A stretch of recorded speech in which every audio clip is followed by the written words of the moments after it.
समजलं ना आता.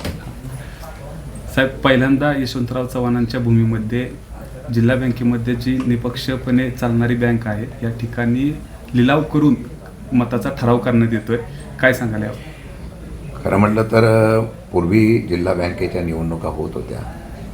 एक मताने एका विचाराने पक्ष भूमिका बाजूला ठेवून व्यवस्थितपणे बँक चालवायची म्हणून होत होती. आणि मला वाटतं की त्यामध्ये महाराष्ट्रामध्ये अव्वल अशा प्रकारचा बँकेचा सातारा जिल्हा बँकेचा नावलौकिक आहे. अनेक लोकांनी योगदान दिलं, पण आज बघतो आम्ही की सत्तेमध्ये आल्यानंतर सगळ्या सत्ता आपल्याकडं आल्या पाहिजे अशा भूमिकेतून सध्या ज्या पद्धतीचं राजकारण देशात राज्यात चालू आहे त्याचाच हा परिपाक आहे की आता बँकेमधले ठराव हे आणि बँकेची सत्ता यावी यासाठी ज्या प्रकारचे व्यूहरचना केल्या जात आहेत आणि त्याचाच हा भाग म्हणून असा आहे की गावाने ठरवलं आता संचालक आणि सदस्यांना आणि ठराववाल्याला देण्यापेक्षा आपण त्याचा लिलाव करायचा आणि तो लिलाव करून मग आपल्या गावाला त्या ठिकाणी निधी घ्यायचा, रक्कम घ्यायचा. मला वाटतं की खरं म्हणतं ते दुर्दैवाची गोष्ट आहे आणि ते पण जाहीर पेपरामध्ये येत आहे.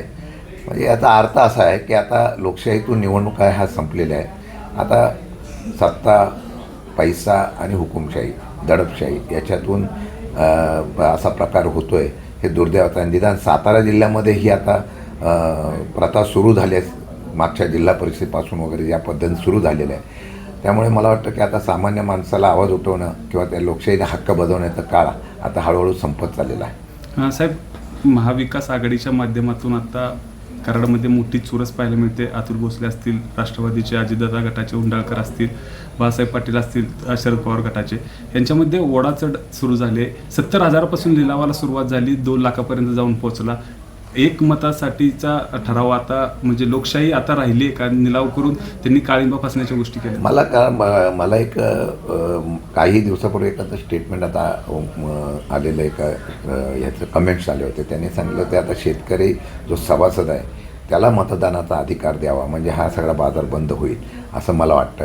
आणि ती काळाची गरज आहे, आता तो विचार करण्याची गरज आलेली आहे.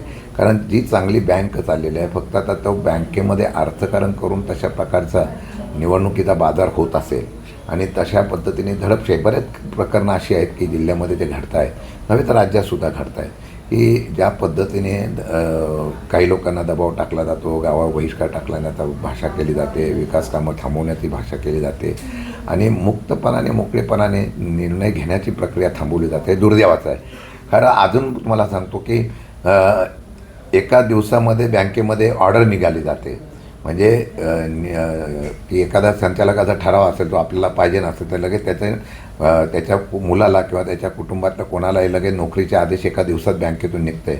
हे मला वाटतं की आता हा प्रलोभनाचा भाग आहे. त्यामुळे आता लोकशाहीतून ह्या निवडणुका होतील का नाही ह्या शंका व्हायला लागलेला आहे. असो, परंतु मला वाटतं की आता कुठेतरी आता ह्या कायद्यातसुद्धा बदल करावा आणि आता सभासदांना मतदानाचा अधिकार दिला तर हा बाजार बंद होऊ शकतो. साहेब, जावलीमध्ये देखील परवा दिवशी मारामारी झाली. छत्रपती शिवेंद्रराजे भोसले या ठिकाणी उपस्थित होते, त्यांच्या समोर राडा घालण्यात आला. पोलीस प्रशासनाच्या माध्यमातून हा ठराव प्रक्रिया पार पडली. मला वाटतं की झालेली गोष्ट ही चांगली नाही आहे, परंतु काही लोक वेगवेगळ्या पद्धतीने आपलं स्वार्थ साधण्यासाठी मंत्री महोदयांना असेल, आम्हाला असेल, अशा प्रकारचे वेगवेगळं सांगतात, वेगळ्याचं वातावरण निर्मिती करण्याचा प्रयत्न करतात की अशा प्रकारचे बाहेरची लोकं आलेत वगैरे. मला वाटतं की त्याच्यावर मी भाष्य करणं योग्य नाही, पण मला वाटतं की मला नावानिशी माहिती आहे की बाहेरचे कुठल्या गँगवाले, कुठली गँगस्टरची लोकं आली होती मुंबईवरून, ही सगळी नावानिशी माहिती आहे. मी पोलिसांनासुद्धा कल्पना दिलेली आहे. आता जावलीमध्ये अशा प्रकारचा प्रकार व्हायचा, भांडणं व्हायची, पण स्थानिक पातळीवरच व्हायची. मग आता ठराव मिळवण्यासाठी स्वतः मंत्र्यांना आणि उपस्थित राहावं लागतं आणि ते वेगळ्या प्रकारचं दबावाचं राजकारण तिथं पाहायला मिळतं आहे. दुर्दैव, लोकशाहीमध्ये कोणाला कुठं मतदान द्यायचा, कुठं निर्णय घ्यायचा हा अधिकार असतो, त्यांनी तो घ्यावा अशी आमची प्रामाणिक इच्छा आहे.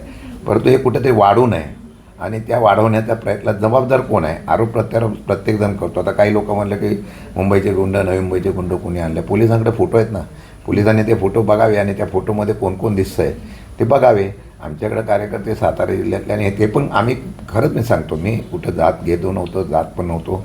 फक्त एका गावामध्ये गावातल्या लोकांचा फोन आला की बाहेरची लोकं आलेली आहेत म्हणून मी गेलो. त्यानंतर मी कुठेही गेलेलो नाही.